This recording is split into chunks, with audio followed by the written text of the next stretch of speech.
Di video kali ini saya akan menjelaskan mengenai sertifikasi dan juga training Juniper ya. Oke, jadi kita langsung aja buka websitenya ke juniper.net ya. Oke, juniper.net, kemudian kita pilih training ya. Training. Lalu kita lihat pilihan di bagian certification ya. Jadi teman-teman Nixen bisa lihat di bagian trainingnya, khusus di bagian certification. Baik, jadi ada beberapa jenjang yang bisa teman-teman ambil untuk sertifikasi di Juniper. Yang paling pertama adalah kalau kita lihat dari sertifikasi tracknya, ya di sini ada beberapa track ya yang ada di Juniper. Itu mulai dari kalau kita lihat sini ada automation and development operation, kemudian cloud, data center, design, kemudian enterprise routing switching, kemudian ada lagi SAI, security, dan service provider routing switching. Nah, di Juniper tracking ya, untuk kita mendapatkan sertifikasi itu mulai dari tingkatan yang pertama adalah tingkatan associate level ya. Kemudian yang kedua adalah level spesialis. Ya, berikutnya adalah professional level, dan yang paling tinggi adalah expert level ya. Semua berasal dari associate level sebagai level yang pertama ya. Kita lihat di sini ada Juniper GenCIA di sini ya, ada beberapa ya. Kalau kita lihat di sini di masing-masing track ada yang sama, yaitu GenCIA Junos ya. Itu bisa kita pelajari ya untuk mendapatkan level selanjutnya di track yang lanjutan di spesialis ya.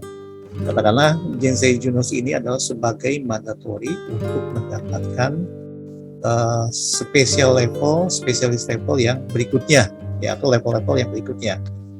Kalau kita lihat di sini ya, itu kita lihat di sini mandatory untuk service provider routing dan switching ya. Kemudian enterprise routing switching, kemudian ada lagi data center ya. Kita lihat di sini apa yang dipelajari di GenCIA Junos. Ini adalah associate level ya. Jadi sertifikasi ini didesain untuk teman-teman Nixon yang mulai dari awal ya, untuk mengetahui networking khususnya di Juniper ya. Nah, track yang membutuhkan GenCIA Junos ya, itu adalah data center, kemudian enterprise routing switching, dan service provider ya. Oke, kita lihat ya apa sih yang dipelajari di GenCIA Junos ya. Kita bisa lihat dari exam objektifnya ya.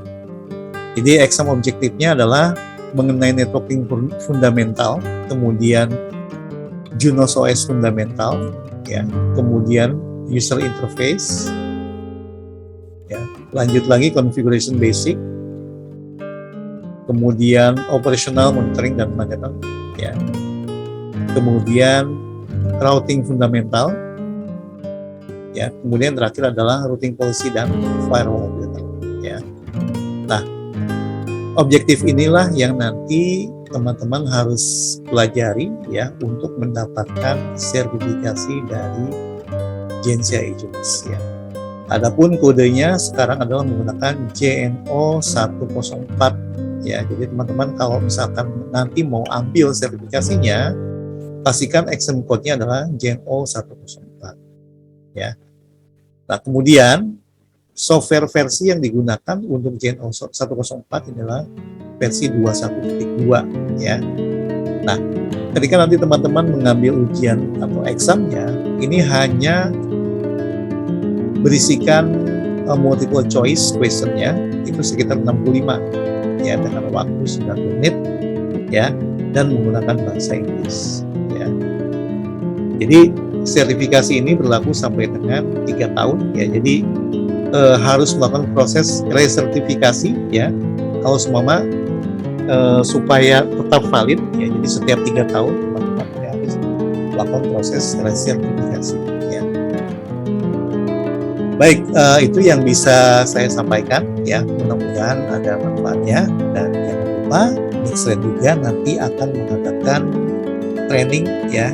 Nanti kita ada 3 hari ya, dan waktunya di hari Sabtu atau hari Ahad Minggu ya. Nanti dengan saya nanti akan deliver di JNC Engineers ya. Demikian, mudah-mudahan bermanfaat. Terima kasih.